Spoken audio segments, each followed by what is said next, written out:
Segera kita akan masuk ke dalam pembacaan firman Tuhan. Saya ajak saudara ambil Alkitab saudara. Kita baca dalam kitab Kolose pasal yang ketiga, ayat yang ke-12 sampai dengan ayat yang ke-15. Kolose pasal 3, ayat yang ke-12 sampai dengan ayat yang ke-15. Ketika sudah terbuka, saya jemput saudara semua berdiri. Saya akan membacakan firman Tuhan. Saudara dapat mengikutinya dari Alkitab yang ada di tangan Bapak Ibu saudara sekalian. Demikian bunyi firman Tuhan. Karena itu sebagai orang-orang pilihan Allah yang dikuduskan dan dikasihani, kenakanlah belas kasihan, kemurahan, kerendahan hati, kelemah lembutan, dan kesabaran. Sabarlah kamu seorang terhadap yang lain, dan ampunilah seorang akan yang lain. Apabila yang seorang menaruh dendam terhadap yang lain, sama seperti Tuhan mengampuni kamu, kamu perbuat juga demikian. Dan di atas semuanya itu, kenakanlah kasih sebagai pengikat yang mempersatukan dan menyempurnakan. Hendaklah damai sejahtera Kristus memerintah dalam hatimu, karena untuk itulah kamu telah dipanggil menjadi satu tubuh, dan bersyukurlah.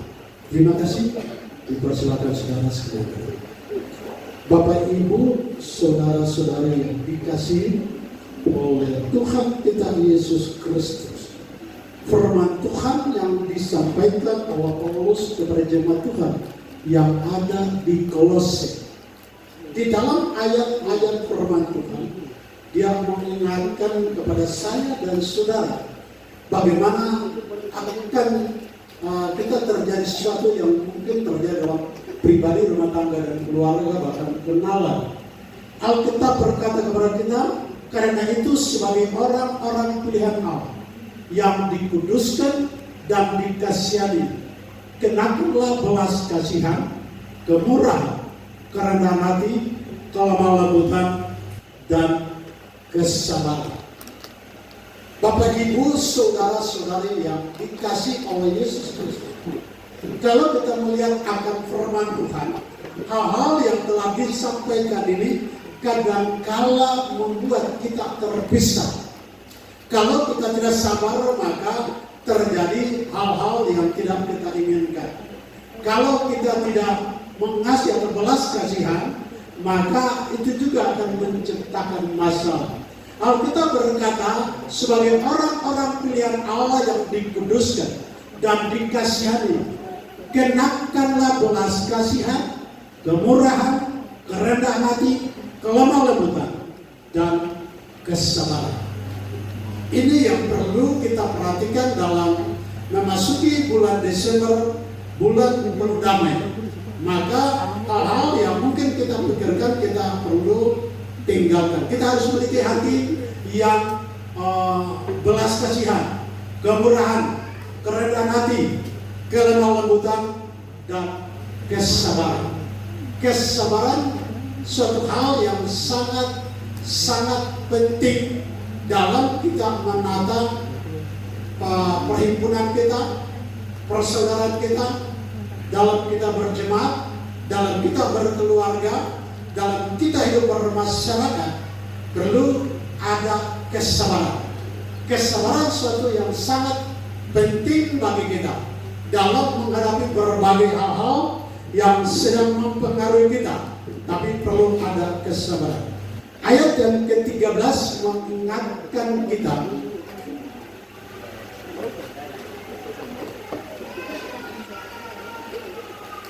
ayat yang ke-13, sabarlah kamu seorang terhadap yang lain, dan ampunilah seorang akan yang lain. Apabila yang seorang menaruh dendam terhadap yang lain, sama seperti Tuhan telah mengampuni kamu, kamu perbuat jugalah demikian. Persoalan pengampunan adalah hal yang sangat penting bagi setiap anak-anak Tuhan. Tadi saya di awal saya katakan bahwa tahun 2024 tahun penuh perbedaan, penuh dengan beda pendapat dan lain sebagainya.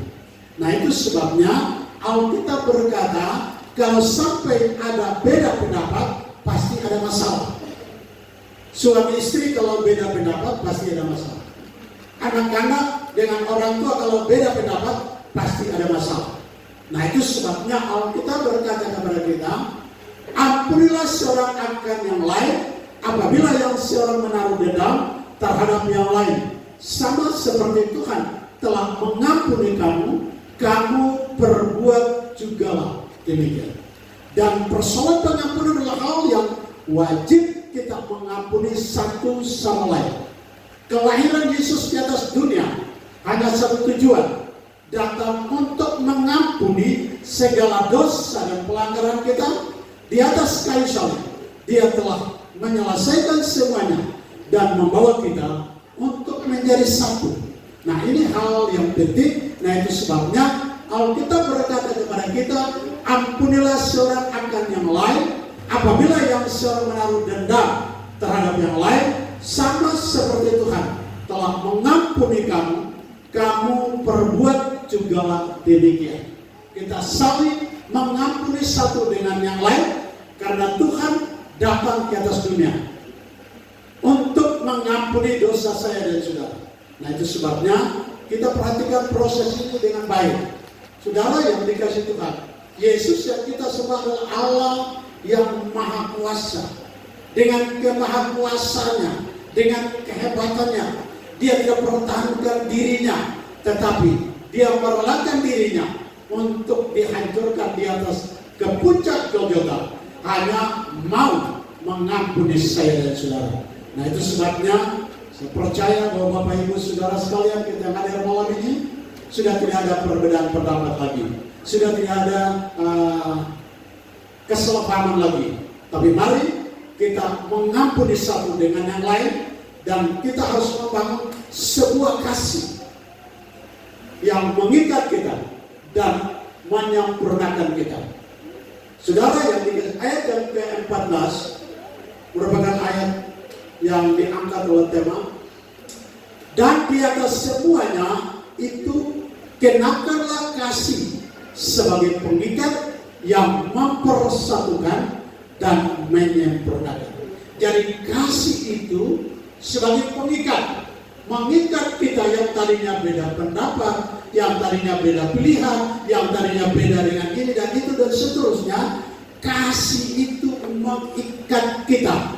Setelah kasih itu mengikat kita, maka kita menjadi satu. Bapak Ibu Saudara yang dikasihi Tuhan, semua katakan bahwa kasih apabila mempersatukan kita, pasti ada pengorbanan. Pasti ada pengorbanan yang kita keluarkan. Tadi kita yang beda pendapat, sekarang kita tidak bisa lagi untuk mempertahankan beda pendapat itu, tapi kita harus mengampuni satu dengan yang lain, dan kita menjadi satu. Kita dipersatukan dengan kasih. Jadi kalau kita bicara kasih, harus ada pengorbanan. Kalau bicara kasih tanpa pengorbanan, itu sebuah perasaan yang cuma kita rasa kasihan. Jadi yang paling keluar dari mulut kita, aduh kasihan. Tapi kalau kasih yang disertai dengan perbuatan, maka ada tindakan. Saudara katakan amin? Ada tindakan atau ada perbuatan yang kita lakukan untuk mempersatukan. Alkitab berkata, di atas semuanya itu kenakanlah kasih sebagai pengikat yang mempersatukan dan menyempurnakan. Jadi kasih itu sebagai pengikat, mengikat kita jadi satu. Kita yang tadinya beda pendapat, kita yang tadinya sudah salah ngomong, kita yang tadinya sudah merasa benci satu dengan yang lain, sekarang kasih itu mempersatukan. Kalau kasih itu mempersatukan, maka ada pengorbanan yang harus dikorbankan. Mungkin sebagai pihak yang terkorban, mungkin sebagai pihak yang merasa dirugikan, mungkin sebagai pihak yang merasa saya tidak suka lagi. Saudara, kita tinggalkan semua. Kelahiran Yesus datang untuk mengampuni saya dan saudara dan mempersatukan kita. Tema yang diangkat adalah kasih yang mempersatukan dan menyempurnakan. Subtema melalui Natal Jemaat GPD Bukit Kalvario, kami diperkokoh dengan kasih Kristus. Jadi kalau mau diperkokoh dengan kasih Kristus, maka segala beda pendapat harus dikorbankan, ditinggalkan. Kasih itu mempersatukan kita. Nah, itu sebabnya saya katakan bahwa kalau kasih tanpa pengorbanan, maka itu tidak ada nilainya. Tapi kalau kasih yang ada pengorbanan, maka saya dan saudara menikmati kasih dari Tuhan. Bapak Ibu saudara yang dikasih Tuhan, setiap bulan Desember umat Kristiani merayakan hari raya Natal. Kelahiran Yesus di atas dunia atas dasar Allah mengasihi dunia. Dalam Yohanes 3 ayat 16 bahwa karena begitu besar kasih Allah akan dunia ini sehingga diberikan anaknya yang tunggal supaya barang siapa yang percaya kepadanya tidak binasa melainkan beroleh hidup dan tetap kekal. Itu adalah pengorbanan Allah kepada saya dan saudara. Nah, itu sebabnya kalau kita bicara kasih harus ada pengorbanan. Tadi saya katakan bahwa kalau kita cuma bicara kasihan itu ada kasihan. Jadi mungkin ada kenalan kita, tetangga kita, mungkin saudara kita, mungkin lagi sakit di rumah sakit, begitu dengar, aduh kasihan ini, aduh kasihan. Coba berkorban sedikit lah. Biar ada orang kasih saudara buat justru pergi menengok di rumah sakit. Saudara korbankan waktu saudara, itu pengorbanan. Jadi kasih tanpa pengorbanan itu cuma adu kasihan. Tapi kalau kasih yang disertai dengan perbuatan, pasti ada tindakan. Tindakan yang kita lakukan adalah karena kita mengasihi, maka kita berkorban untuk satu dengan yang lain. Alkitab berkata, kenakanlah kasih sebagai